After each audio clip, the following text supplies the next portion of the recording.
So if you watch any of the videos on my channel, specifically my Persona 4 Arena videos, you may or may not have already guessed I love Persona 3.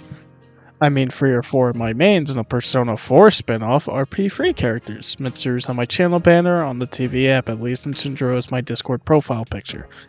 So, it'd be logical to assume, based on that this is a game I've known about and loved for years. But you'd be wrong. See, let's flash back to the summer of 2022. Persona 4 Arena just launched on PlayStation and PC, and I wanted to give it a shot despite my inexperience with the series, but I was still slightly on the fence about buying it. Then I saw one of Woy's videos about the game and saw a character that completely sold me both in gameplay and design. It was— Hey, get out! It wasn't you! Anyway, as I was saying, it was Mr. Baseball himself, Junpei. That ain't wood, it's bad. And it just lasts the whole time. Shohei Ohtani. Add that. He does it all. He does it all.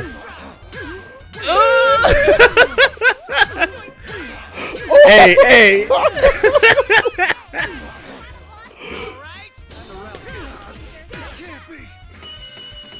Yo, he came out swinging. Done and done. Came out swinging. Like, the character is practically a combination of Abba and X2 Soul, and I love Abba, and plus our Soul is one of my favorite incarnations of the character gameplay-wise, so it was like Junpei was made for me. So I caved, bought it, and to make a long story short, Persona 4 Arena became one of my favorite fighting games of all time. That, in turn, made me want to give the mainline series a shot, so I got Persona 3 Portable, and nearly 100 hours later, it made an impact on me, one that never left. So, let's go back to the 2009 school year at a little location known as Tatsumi Port Island.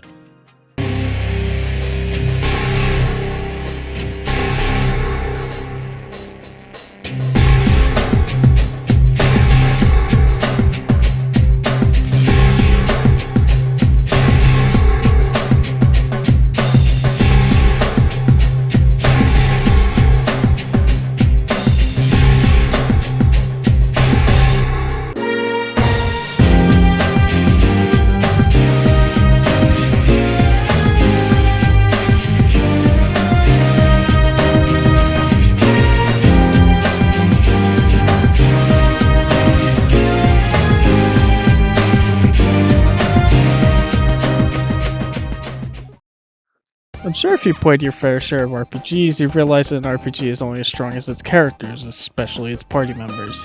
And this game has some goddamn strong party members. So I'll be going through all these party members one by one.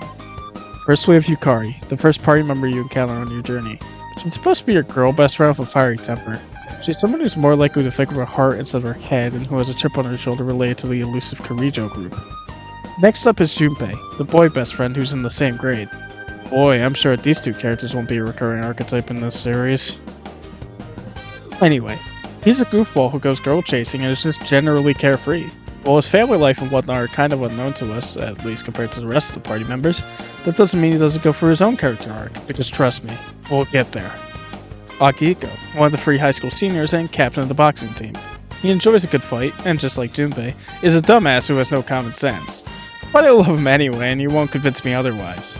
Fuka's our navigator. She's just a slight bit insecure and not the most popular kid in school, but she also has a thing for electronics. While she may not be one of your teammates on the battlefield, she can still be helpful from the sidelines. Ken. I don't really have much to say about him. He's personally my least favorite party member. I mean, I don't hate him. The story fits in well and ties into the game's themes, but I don't know, he just never sticks out to me whenever I think of P3. Maybe if I played Ultimax's story, I'd enjoy him more? Man, I should really finish that at some point. Koromaru, he's a dog, which automatically makes him certified best boy. Sorry guys, you were just outclassed. You never had a chance. Sorry you got twisted up in this scene. From where you're kneeling must seem like an 18-carat run of bad luck. Truth is, the game was rigged from the start. Shinjiro is another senior and just as cool as Akihiko. Speaking of Akihiko, these two grew up in the same orphanage, leading to a sort of brotherly relationship between them. They hang out, argue, and throw hands, but at the end of the day, it's evident that they want the other to be happy. Shinjiro is also kind of standoffish, adding to his bad boy aesthetic.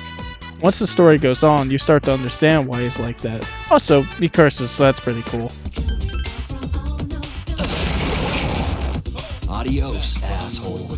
Second to last, but by no means unimportant, is Aigis. She's a character so integral to the plot that she might as well be the main character. In fact, she was in the answer. She starts the game as an emotionless robot who only has two serious objectives: kill shadows and protect you. That second one seems a little off at the start of the game, but becomes more clear as the story goes on. She's great, genuinely. She gets a whole 2 thumbs up. And now for the last party member, Mitsuru. She's the last senior and leader of the group, and she's cool. He's so goddamn cool! Oh my god, he's so goddamn cool! And I know what you're gonna say. Oh, good job. You just made an ice pun for the ice user. But shut up. She deserves it. She's calm, collected, and calculating. Most importantly, she takes no shit. Unless her status as the heiress to the Kirijo group and the general aloofness caused some friction between certain group members? Sure, but no one's perfect. And trust me, I would much rather want her as an ally than a foe. Let's take a break from the story to talk about gameplay. If you aren't familiar with this series, there's a reason why Persona 3 is a landmark. It began what we know as modern Persona. A good majority of the stuff you're doing in Persona 5? Yeah, that started from this game. Social links, social skills, one more, and all-out attacks all started with this game. While some of these things are not as fleshed out as future games, they still help it stick out for some of the other RPGs around this time. Portable, in particular, also allows you to choose between the male protagonist from the base game and FES, and Femsi, who not only has some stuff remixed in terms of story, but also comes with some gameplay improvements like having social links for every party member. She also comes with her own soundtrack. During the day, you usually spend your time hanging out with friends to build your social links, doing activities to boost your social skills, or buying items and gear. At night, you can still leave the door to do a few social links, or you get to the true meat and bones of the game, Tartarus. Tartarus is the main dungeon of the game and where you'll be spending the majority of your time. It is split up into multiple different sections that gradually open up as the story progresses and introduces new enemies as you get higher up. It is also unique in the sense that, outside of a few floors, Tartarus' layout is completely random every time you enter. So this means anytime you go to floor 87, for example, it will be random, regardless of whether you've already explored said floor. I'll be honest, Tartarus is probably my least favorite aspect of the game, as it could get a bit repetitive, especially if you're like me and want to explore an entire section of it in one night. This only gets worse near the end of the story, where you're doing an entire block at a time. It's not all bad though. I do feel like the overall aesthetic of Tartarus is great, especially with how wacky it gets at later blocks. As for the turn-based combat itself, well, it's good, if a little easy. See, I'm playing the portable version of the game. That means I have controllable party members and a tired mechanic that doesn't mean much in the grand scheme of things if you know what you're doing. But when developing this version, Atlas didn't really balance a lot of the game around it, leading to a lot of situations where you just wipe out entire formations of enemies before they can even get an attack in due to the one more system, and bosses can sometimes be trivial. That being said, I can't deny that it's not satisfying to get a bunch of one mores and get an all-out attack. Almost like you're bowling and you get a strike. I think Persona 4 Golden makes for a more difficult experience, but that game can also be broken very easily if you know what to do. Going back to the subject of social links, this is a mechanic that I feel has always been strong in Persona games, and that's no different here. A lot of the ones here have a somber and or bittersweet tone to them. Whether that be due to a child whose parents are going through a divorce and she thinks it's all her fault because she doesn't know how to deal with it, a monk who speaks harshly but really misses his family beneath it all, or even a teenager who knows he's going to die due to an incurable illness and has a cynical view on life because he never gets a chance to live because it was robbed of him too early. Most of the social links in this game are like that, beautiful and sometimes heart-crushing at the same time. Most of them. Also, there is the main gimmick of the series, personas. Every few battles, you may get the option to gain a persona through shuffle time. Then, once you have a few of those, you can get your ass down to the vault room, symbolized by this door, and start fusing them to get stronger personas. Now, even though this doesn't have as many as future games, it still has quite a few. That being said, you don't have access to all of them. Some need to be unlocked via Elizabeth's requests, or by finishing social links. Even then, that doesn't mean you can use them. You have to be at least the same level as the persona you're fusing. You can't fuse Messiah, a level 90 persona, at level 1, for example. Persona Fusion is also one of those mechanics where you ever not really play around with it much, or be someone who sits in the development room for at least an hour figuring out your best combinations. I'm personally in the latter group. Alright, now that that's over with, let's move on to the next section, music. Over the course of 3 versions, it has excellent openings, great vocals provided by Yumi Kawamura, Mayumi Fujita, Shuhei Kita, and the legendary Lotus Juice, and 3 whole soundtracks full of bangers. While I'll touch on specific tracks later, let me review the cliff notes. Yumi Kawamura is my personal favorite Persona vocalist of all time. I don't even know what it is explicitly, but I've always preferred her over all the others. No offense to them, they do a good job as well. That's not to say that most of the instrumental tracks are terrible though. On the contrary, they hit just as hard. Let's not forget about Battle for Everyone's Soul. or Battle Hymn of the Soul if you prefer worse names. Master of Shadow and Master of Tartarus makes you feel like you're fighting something above the average shadow that you quickly demolish during your trips ascending before Tartarus. Also, Danger Zone, Femsi's equivalent Master of Tartarus, is more hopeful, more upbeat, and more of a feeling of we got this, which I think fits with Femsi's more sunny disposition. Most tracks of the game are very fitting for where they're placed and overall enhance the experience. Now we'll transition to the main reason I wanted to talk about this game in the first place and why I fell in love with it, the story. Sure, anybody is familiar with the concept of death. It's a universal constant, a clock that's constantly ticking once you're released from your mother's womb, or test tube, or vat, or, well, you get the point. We're continually marching towards it, yet you might not know the answer to, or unsure of what it means to live. A question that I'm sure if you ask multiple people, they would all respond differently. One might say that breathing is enough, another might say that to live is doing. Or maybe it's as simple as finding someone to care for. Regardless of the answer, Persona 3 throws its hat into the ring to answer what it means to live, even if that may not become immediately apparent until the end of the game. I can simplify this game's plot down to a stupid amount. Teenagers had their lives ruined by death. It's kind of like how you could simplify Greek mythology to being just as you-know-what to everything, except for this time it all has to do with death just being a little shit 10 years ago. Most of your party members and even some regular characters were affected by that night. A person's unwilling faith in their father, a woman burdened by mistakes not made by her own hand, a man whose slow death began when another was killed, a boy seeking revenge, an apathetic shell of a person, or just some of the people who were, even if not directly, affected by the Moonlight Bridge incident. See, if my earlier words weren't enough of a clue, Persona 3 is a dark game. Maybe not necessarily as dark as a mainline SMT game, but good lord, these kids are traumatized. And hear me out. I think that's why I like this little gang of misfits. In any other scenario, these people would not get along, but given that they have a common objective and are similarly scarred, they get close. Closer than friends or even best friends. They become family. Is it a smooth road to get to that point? Absolutely not. They get wrongfully angered at each other and let insecurities or suspicions turn them against group members, but at the end of the day, they don't ever fracture completely. I want to do this section by sort of going through a play-by-play of the story while giving my 2 cents when applicable. I feel like that's the best way to go about this without making the video overly bloated and unorganized.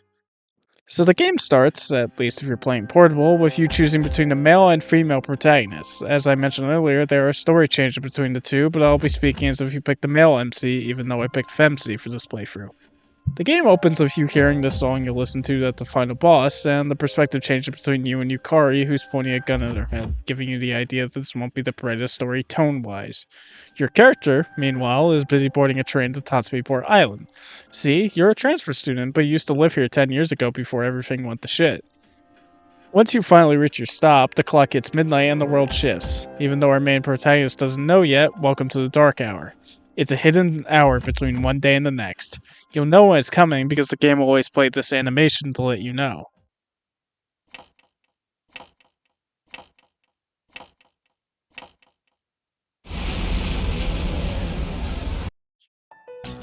I love the Dark Hour aesthetic. This eerie green color mixed with the copious amounts of blood unsettles you. That and, well, the giant fucking moon doesn't help. Oh, and did I mention that almost everybody turns into a coffin? That'd probably be a good thing to know.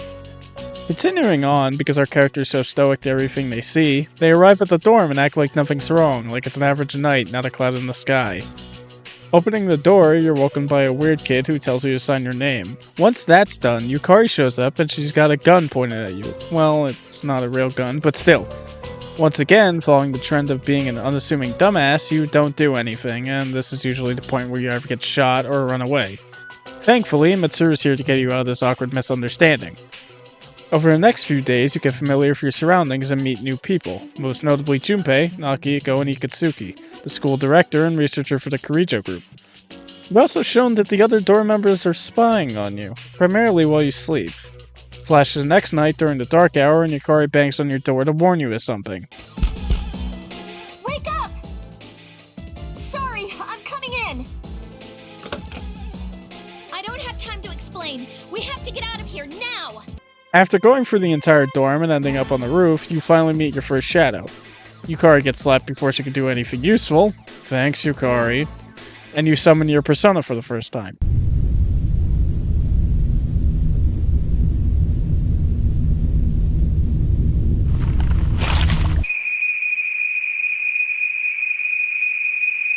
Go on. There! Wait!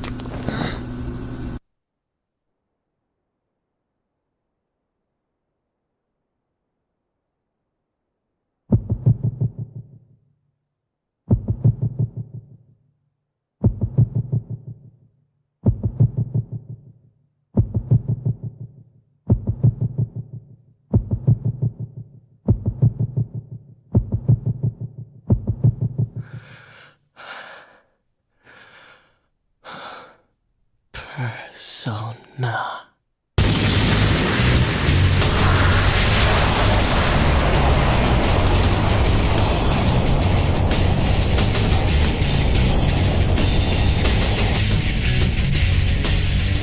Thou art I, and I am thou. From the sea of thy soul I cometh. I am Orpheus, master of strings. Well, technically, you summon 2 personas since the second one rips the first one to pieces. Shortly after, you go for your first battle and then pass out. Waking up days later, you're greeted by Yukari, who gets you back up to speed and also trauma dumps about her dad. Thanks, Yukari. She also mentioned that she's here to figure out how the incident 10 years ago is tied to the Kirijo group. See, her dad worked for the Kirijo group and was killed in an accident 10 years ago on Tatsumi Port Island. Since then, Yukari's family sort of fell apart, and since she suspects a conspiracy relates to the incident in the Kirijo group, she decided to head to Tatsumi Port Island. Shortly after this, after school, you're given an info dump on what Seize is and asked to join. Then, a day after that, you're greeted by a familiar face. You're quickly taken upstairs and have your objective laid out before you, the exploration of Tartarus. I'm sorry, did you ask what Tartarus is? Well, I'll let the characters explain. Junpei? It's no surprise, since it only appears during the dark hour. The dark hour? Just like the shadows. Interesting, huh? And it's the perfect place for us to train. You can think of it as a shadow nest. Whoa. Their nest, huh? It also shows up where your school is, so that's neat. Following this, you have a lengthy tutorial explaining combat and general mechanics before leaving Tartarus. Congratulations, you went through all that and now the game is your oyster. A few days after your first expedition through Tartarus, you give something to Akihiko while he's at the hospital and meet Shinjiro for the first time. He's pretty abrasive, but I'm sure he's a real softie on the inside. Before the start of important story events, or full moon missions, you're visited by Pharos, the same creepy child that had you sign that piece of paper earlier on in the game. He's very vague when he visits, but since it's technically part of the typical story structure for most of the game, he gets mentioned, albeit very little. After that, you wait till the full moon and fight your second full moon shadow on a train. Junpei acts like a tool during this segment, disobeying orders and practically undermining your authority. Once you reunite with him, the shadow takes over the monorail, making the train move and making it so you have a time limit. You eventually find the shadow and defeat it, however the train continues speeding ahead, about to collide with a train in front of it. Taking a chance, you pull a lever, assuming it's the brake, and thankfully you're right. Following your near-death experience, you return to the dorm and continue your typical gameplay cycle, so I'm just going to skip forward. As the days go by, you figure out that the number of people with apathy syndrome has decreased. So what's apathy syndrome, you ask? I didn't really know where to put this in the video, but here we go. Not everyone during the dark hour turns into coffins, nor can they summon a persona. A good example of this would be Ikatsuki. But what happens to people if they're attacked by a shadow while outside of a coffin? Well, they develop apathy syndrome. Basically, they do nothing but sit at home and talk about the coming of something called the fall. Now, before the full moon, the number of apathy syndrome cases increased, but after the full moon shadow has been killed, it drops significantly. As for what this fall is, or exactly why apathy syndrome is tied to the full moon shadows, is not immediately apparent, but will much later on. Around the time of the next full moon, rumors about a girl disappearing start to crop up. Seize has a meeting discussing the rumors of it somehow leading to it being ghosts. Fun fact, Yukari's scared of ghosts, despite her protests. Anyway, you, Junpei, and Yukari spend a few days getting all the information you can about the school gossip. You find out that the entire mystery relates to Fuka. You find out that Mr. Ikoto was Fuka's homeroom teacher and go to confront him the next morning. It's also revealed that Natsuki and her group of friends are responsible for Fuka's disappearance, at least partially. They locked her in the gym, and Natsuki, fearing Fuka was going to commit suicide, unlocked the gym to find out Fuka was gone, and shortly after, her friends started showing up at the front of the school unconscious. When pressed about why Fuka was marked sick and now reported missing to the police, he says it was for the good of the school and the students. Mitsuru doesn't take this well, as you can imagine, and rips him a new one. Later that day, you all theorize that Fuka was in the gym when the dark hour struck and has been trapped in Tartarus since. So, during the full moon, you infiltrate your own school and sit there until the dark hour to recreate what happened to Fuka. You get split up from your party, find Fuka, and start to head back to the entrance. This is also where the characters realize that the boss shadows they've been encountering are tied to the full moon.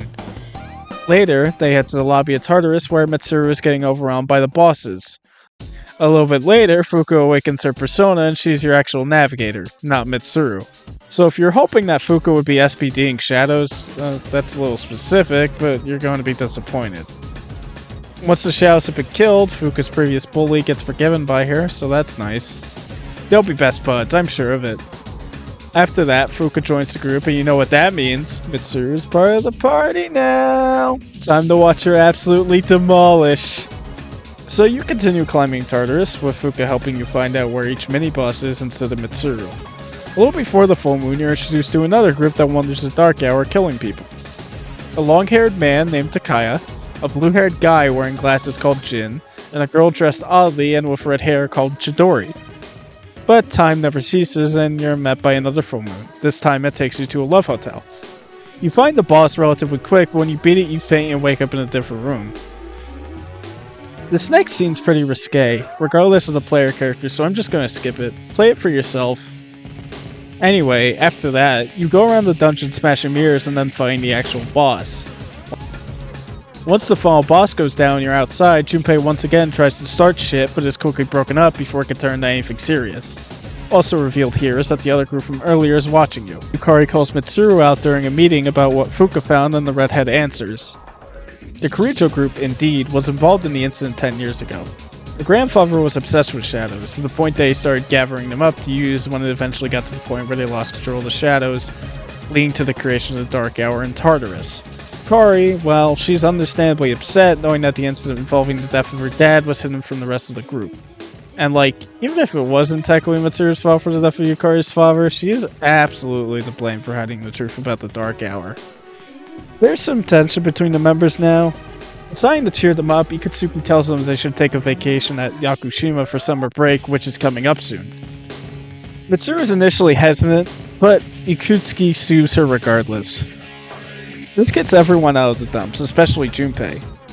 Speaking of Junpei, before the trip he apologizes, which is appreciated. Now I know what you're probably thinking. Now I'm sure the first question going through your head is, why is Junpei acting like this? And my answer is it's complicated. Unless it's stated in an outside source that I don't know about, we only have a flashback during the answer that hints at Junpei's father being an alcoholic.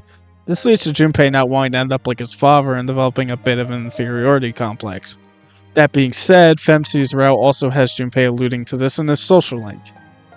Right before going to Yakushima, Ikutsuki has you meet Ken. He's an orphan and an elementary school student, and since he won't be allowed at his dorm during the summer, Ikutsuki suggests having him stay at the dorm. Yukari's pretty against the idea, since, child infantry is pretty frowned upon. For Yakushima, we're just going to skip large portions of it, because a lot of it is filler and has no real bearing on the story. That night, Mitsuru's father calls Cease to a room to tell him exactly what occurred during the night of Moonlight Bridge incident. And I'm sorry, but is it just me or does Mitsuru's father really look like Hydern? That can't just be me, right? Leave a like if you agree. Anyway, Takaharu explains that his father, Mitsuru's grandfather, was gathering shadows in an attempt to manipulate time, but the objective deviated. Takaharu theorizes that his father's nihilism, or the sheer amount of power he held at his fingertips, drove him insane. Mitsuru's father caps this off by showing off a recording that survived the incident. In it, Yukari's father is shown mentioning that he could have stopped the project but didn't, and that he considers himself at least partially responsible for why the explosion happened. Yukari, once again, is understandably upset, yelling at Mitsuru when she tries to help. The Harris tells you to go check on her. When you catch up to her, she's sitting on the beach. See, to Yukari, hearing that her father is responsible, even if not directly, for her family's troubles feels like she did all this for nothing. The only reason she even came to the dorm in the first place was to find answers, to be comforted in the fact that her father was innocent, that it was foolish to even entertain any other thought. You eventually manage to convince her that she's not an idiot for thinking this way. Junpei shortly thereafter interrupts, and the day is over with everyone relatively happy. Next day, you, Akihiko, and Junpei stop a blonde girl in a dress standing on the pier. You walk up to her and, "Oh, hi, Agus." You try your smoothest pickup line, and Agus seems to like it. I mean, she seemed to like it, considering she drags you away, mentioning that she has to protect you, albeit in a robotic tone. She takes you all the way to a forest on the island, still muttering something about how she found you and you are very important. Regardless, everyone else arrives, including people who are not on the beach, like Mitsuru, because she heard that a weapon had escaped the lab on the island. Ikutsuki arrives and quells the panic by explaining that the weapon that escaped was Agus. That's right, this almost lifelike looking girl is a robot.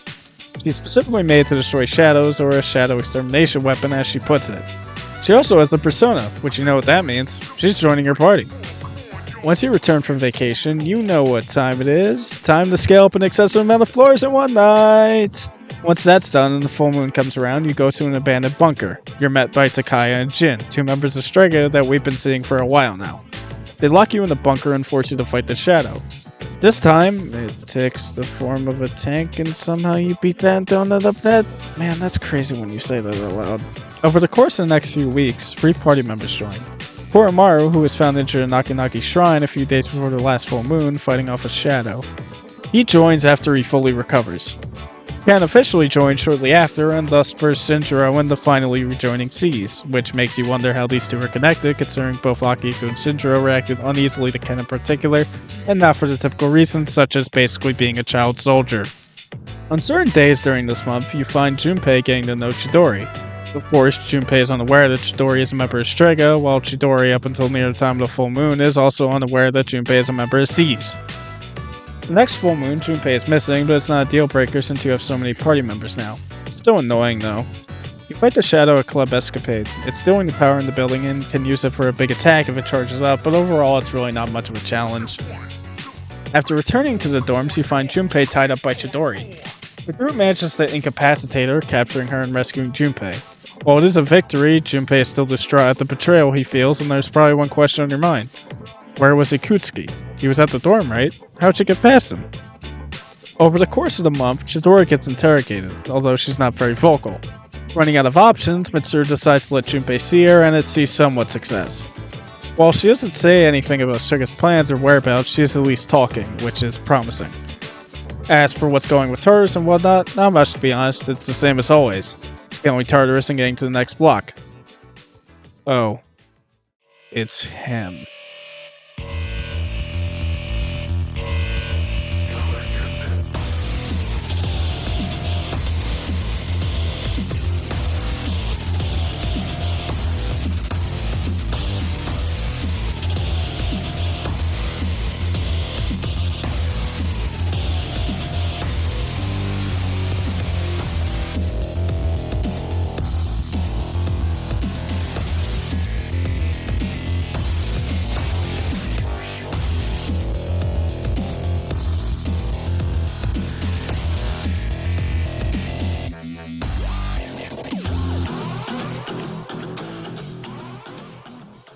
Nah, I'm just kidding. I beat him first try. Once the October full moon hits, once again, members of the team are missing, this time being Shinjiro and Ken. And also, just like last time, you push forward and fight the two shadows. This one's gimmick is gambling, and genuinely ranks pretty high up there for me when it comes to this game's bosses. Once they're both dealt with, Akihiko realizes why Shinjiro and Ken are missing and runs after them. See, Ken's mother, the one that was killed in an accident, she was murdered by Shinjiro's persona when it went berserk. This is the incident that led to Shinjiro leaving Seas and Ken becoming an orphan. Ken wants revenge on Shinjiro for what he did, and Shinjiro, so racked with guilt, doesn't stop him. But as he continues to talk to Ken and give him advice, Takaya comes out of the shadows. As he points a revolver at the two, he explains that Shinjiro was going to die soon anyway, even if Ken didn't do it tonight, because the persona suppressant pills he was taking were shortening his lifespan. He also drops the bomb that Ken probably wouldn't have left that alley either, considering he was planning on committing suicide anyway once the business he had with Shinjiro was done. But since talk is cheap and sometimes Takaya doesn't just want to hear himself speak, he pulls the trigger, aiming it at Ken. And Shinjiro takes the bullet for him. Frustrated, Takaya puts more bullets into him, but doesn't get the satisfaction of watching him bleed to death as the rest of Seas arrives, but they're already too late. Shinjiro is going to die before the doctor can even get to him, but in those last moments he gives Ken some parting words, and for the first time in a long time, Shinjiro gives an honest-to-God smile. Well, he still lives if you do his social link as Femc and Portable, but we're not going to touch on that. Shut up. It doesn't exist. He's not canon. His funeral was held at GeckoCon shortly after, and Akihiko isn't there. That and Ken has fled the room. Once the funeral is over, Akihiko's there, and as he cries out to his final brother, a change happens. He awakens to his ultimate persona, Caesar. See, unlike future games, ultimate personas happen when these characters hit a turning point for themselves in the story instead of completing their social links. Another example is Ken, who shortly after Akihiko awakens to his ultimate persona, so does he, once he comes to terms with Shinjiro and what happened to his mother. This time, being called Kali Nemi. Ruko awakens Juno, this time being triggered by her gaining newfound self-confidence after she finds out that Natsuki is leaving and has a conversation with her. You also train up for the next full moon to deal with the final full moon Shao. That's right, the entire adventure is almost over. So, when the day finally comes, you go to the Moonlight Bridge, and before getting to the Shadow, you're met by Jin and Takaya, leading to a boss fight. At this point in the game, they're kind of a pushover, and once that's over, they fall off the bridge to their presumed death. Now it's time for the final boss, and just like Striker, it's also kind of a pushover. But hey, maybe they just underestimated the player and didn't raise the stats enough. It happens. So you head back to the dorm and start playing your celebration party, after all your mission is over. All of you can live a peace-filled life. It's still a little weird that only Akihiko, Fuka, and Ken got a new persona, but hey, maybe they just didn't feel a need to give it to the rest of the party. Also, Mitsuru and Aigis never got a social link. That's strange. Also, Pharaoh's kid who had you sign the contract earlier in the game gave you a goodbye before this. Huh. Anyway, the next night, everybody but Aigis gets together to celebrate, and Takaharu comes to personally congratulate everyone. And while it's sad that Aigis isn't here since she's being looked over by Akutsuki, the mood isn't really dampened. That is, until the dark hour occurs. Panicking, everyone in the room decides to head to Tartarus to see what's going on, only to find Akutsuki and Aigis, although she appears to almost be in a trance.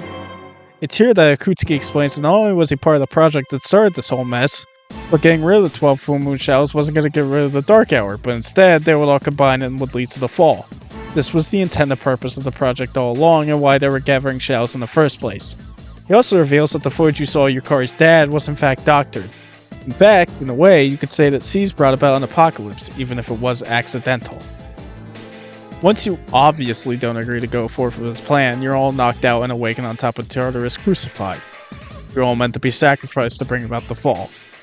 Takaharu was also dragged up here, although he's not restrained to a cross. He pulls a gun on Akutsuki, who then tells Aigis to shoot Takaharu despite Mitsuru's protests, but she remains frozen in place. Frustrated, Akutsuki pulls out his gun and points it at Mitsuru's father. During the standoff, they both fire, and both Takaharu and Akutsuki are hit and fatally wounded. Shortly after this, Aigis comes to her senses and shoots the restraints holding everybody, and Mitsuru rushes over to her father, crying and clutching his body, filled with despair. The following month is strange. For the first time in the game, you really have no objectives simply because you don't know what to do. Tartarus still exists, and there are still floors to climb, but what's the point? You mostly use that as training for the full moon missions anyway. It's not like you don't know how Tartarus came to be by this point.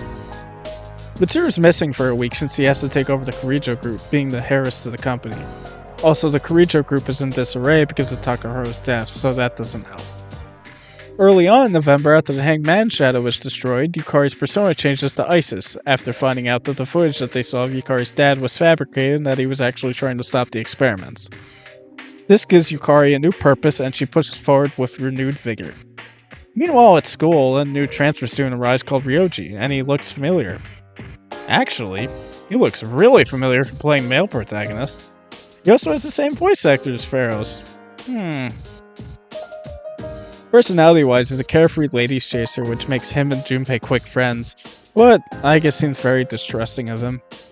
Later in the month, Mitsuru finally arrives, and in every manner other than appearance, she's a shell of her former self. She's able to hold a conversation, but when she does, it's very brief, and so detached that it makes the dorm feel colder. This other leader is so depressed that it lowers everyone else's morale, and she'll get lost in thought when climbing Tartarus. In a way, she's no different than the other people that have developed apathy syndrome. She's merely a person wandering, trying to find purpose. A walking corpse. Midway through the month is the school's field trip, and Mitsuru originally wasn't going to go, but Yukari convinced her. During the trip, there are a few moments of fun character interactions, but what I mostly want to talk about is Mitsuru here. Like I haven't already been doing that the entire video. One afternoon, during the trip, Yukari finds Mitsuru out by herself near a river. Mitsuru's moping, as per usual, and Yukari tries to cheer her up to no avail. Yukari gets fed up and starts yelling at her. Mitsuru takes us a while before finally shouting back. She explains that she feels like she has no purpose in life now that her father is gone. Because to her father was what she was fighting for. He wanted to make his life easier, and now that he's dead, what was the point even trying to live life? It's at this point that Yukari literally slaps some sense into her. Yukari scolds her and eventually brings Mitsuru back to her senses. Once that's over, the two become best friends, oddly enough.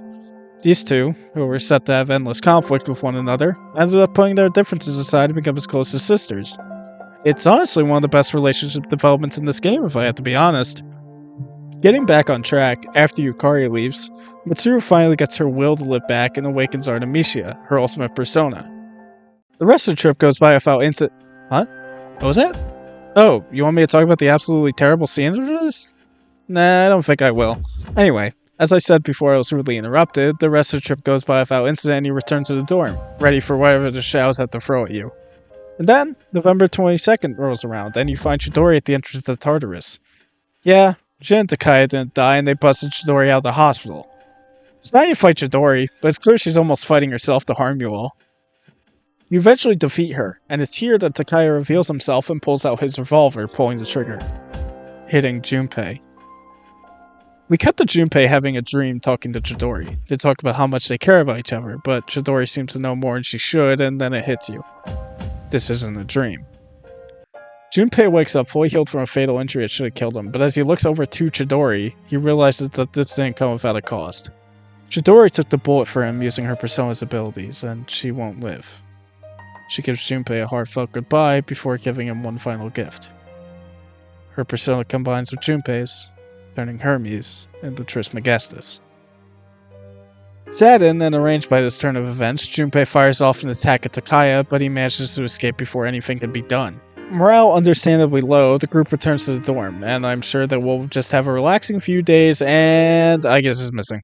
She went to go confront Ryoji on the Moonlight Bridge.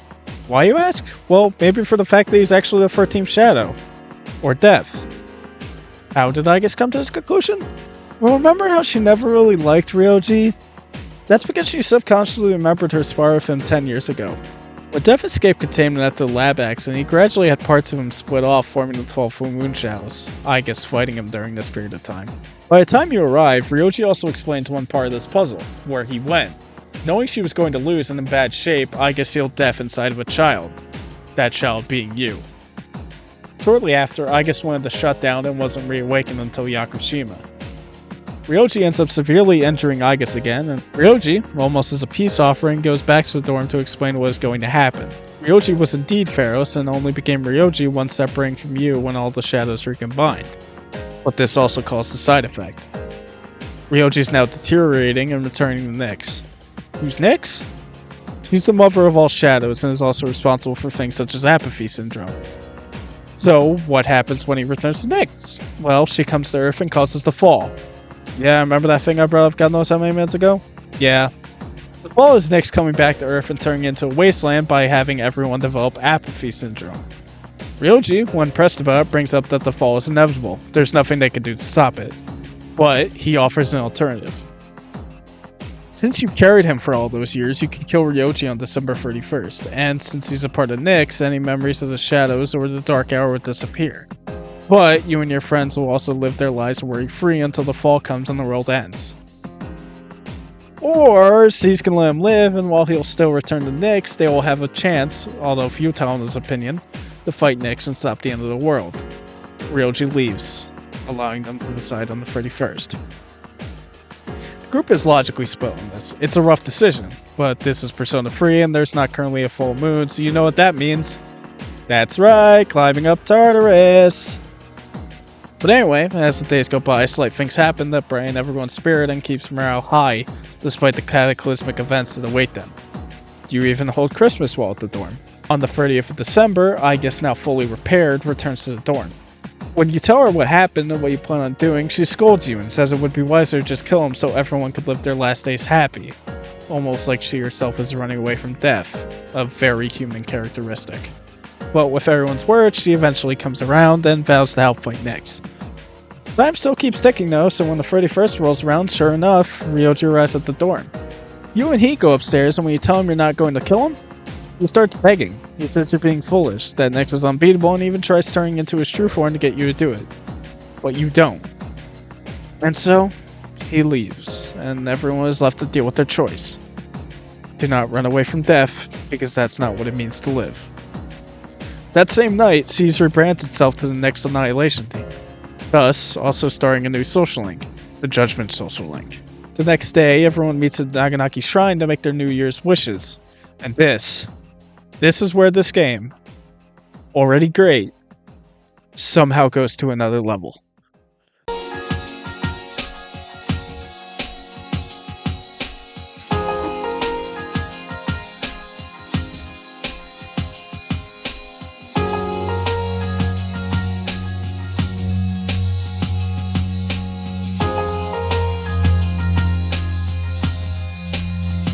This part of the game is so ingrained in my head that whenever I think of this game, I think of this. That's right. This simple scene did so much for me. I remember getting to this part and just freezing. I sat there for a few moments stunned. It mostly has to do with the music that plays during this section. It's called Memories of the City and will play every time you explore the city for the last playable month of the game. This is such an amazing track. It has a feeling of wistfulness, almost like you're remembering a time long gone. Fitting, considering the name of the track. In this part of the game, there's such a huge tonal shift and I love it. The game was always dark, but now it has this overwhelming feeling of despair. While the characters themselves are outwardly confident in their chances, you can still tell there's this feeling of doubt there due to their survival odds. They're willing to see it through. During the last month, you'll be scaling the last block of Tartarus, completing any remaining social links, going to the Monad depths, and fusing personas. In fact, at this point in the game, you may have one of the protagonist's ultimate personas. Regardless, you're buffing yourself up for that final fight. Near the time of the full moon, you find out that Takaya has started a cult, warning everyone about the end of the world. They've even started putting flyers around the town. That just means they're one loose end to tie up. Finally, after what feels like an eternity, January 31st arrives.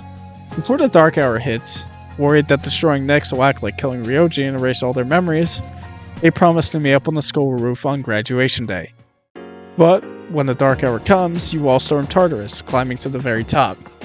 Before Nyx, you fight Jin, who reveals that the members of Striga were part of experiments for the Kirijo group that tried to forcibly get people to summon personas, hence his and Takaya's disdain for the corporation. Once Jin lights a grenade and goes out like a firework, you go up a floor and fight Takaya, also quickly dispatching him because he's not your real enemy. No, that's on the next floor. Heading up, you're greeted by Nyx Avatar, or what used to be Ryoji, now twisted and any warmth you used to have is completely gone. Now you have to prepare yourself, since you're in for a long battle. He has multiple phases, all changing his moves, strengths, and resistances. He is, after all, the final boss. So come prepared and make sure you have as many bases covered as possible, because he's no pushover. Once you beat Nyx Avatar, he heads back up to the moon, telling you that maybe if more people were like you, the fall could have been prevented. The moon opens, revealing a red eye. People outside Tartarus start waking up from their coffins, and either turning into shadows or running away from said shadows. At the top of Tartarus, Nyx exerts so much gravity on the player that they become pinned and get stuck to the floor. While this is going on, you're whisked away to the Vela Room, and Igor, at your darkest hour, makes you listen to all your friends outside the seas, and that gives you the power to stand up and face Nyx's final form. Without your friends. But Nyx is not willing to let you finish it off, so it tries killing you. Only for everyone, one by one. Ken, Akihiko, Mitsuru, Yukari, Fuka, Junpei, Koromaru, Aigis, and even Shinjiro give you enough power to use the Great Seal and seal away Nyx. After that, Tartarus vanishes and the Dark Hour is no more. This ragtag group of misfits did it. We all saved the world. They just don't remember any of it. Their theory was right. Regardless, 3 days before graduation, Junpei notices Aigis hiding behind a tree. Yukari explains who she is and that she's a girl at the dorm. The days pass by without much fuss, but when graduation day comes, Aigis knocks on your door. You both come to the conclusion that you still remember and decide to preemptively head up to the school roof and wait for the others. In the gym, Mitsuru gives her graduation speech, but midway through, once she mentions her father, she stops. The memories come rushing back and she leaps off the stage. She's not the only one who regains her memories. It's all of C's. And so, they all rush up to the rooftop to find the rest of their team. Back with Igus and you, she goes on a speech about what it means to live and how all she wants in life is to protect you. And maybe it's your imagination, but Igus almost sounds human. You listen, lying in her lap. With the sun in her face and the soothing wind, you close your eyes and drift off to sleep. And as the credits roll, you see your family run up to the rooftop, stopping to see you and Igus. As Igus smiles at their family, you remember something you may have noticed when you first booted up the game. Maybe when you were watching one of the intros to said game. Memento Mori. You will die.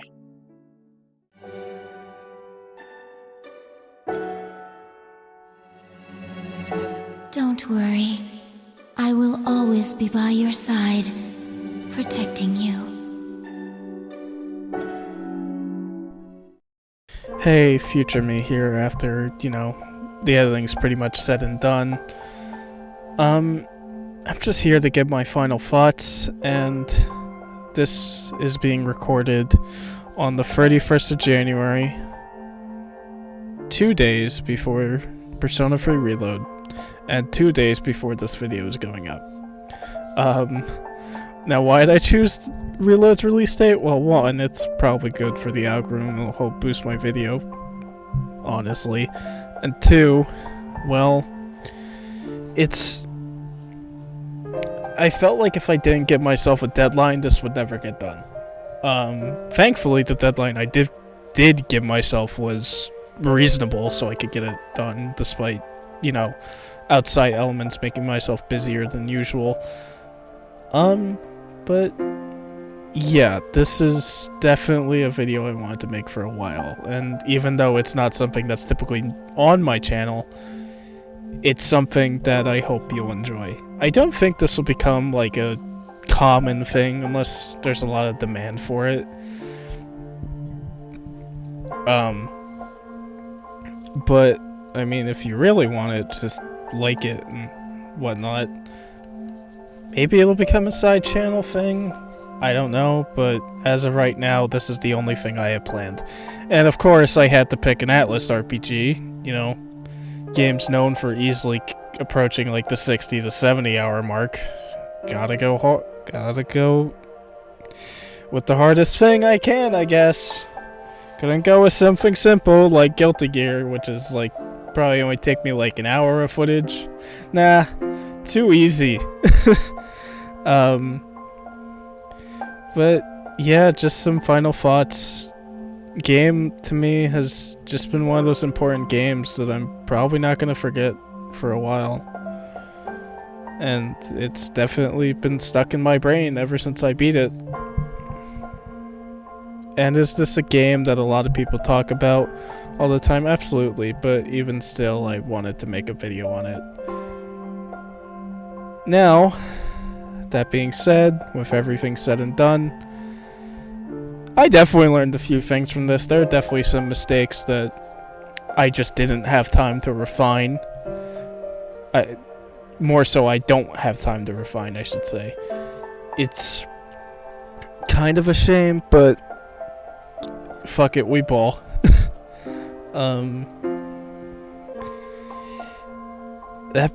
only thing I could think of left to say is, yeah, if you get this video 10k likes, I'll cover the answer.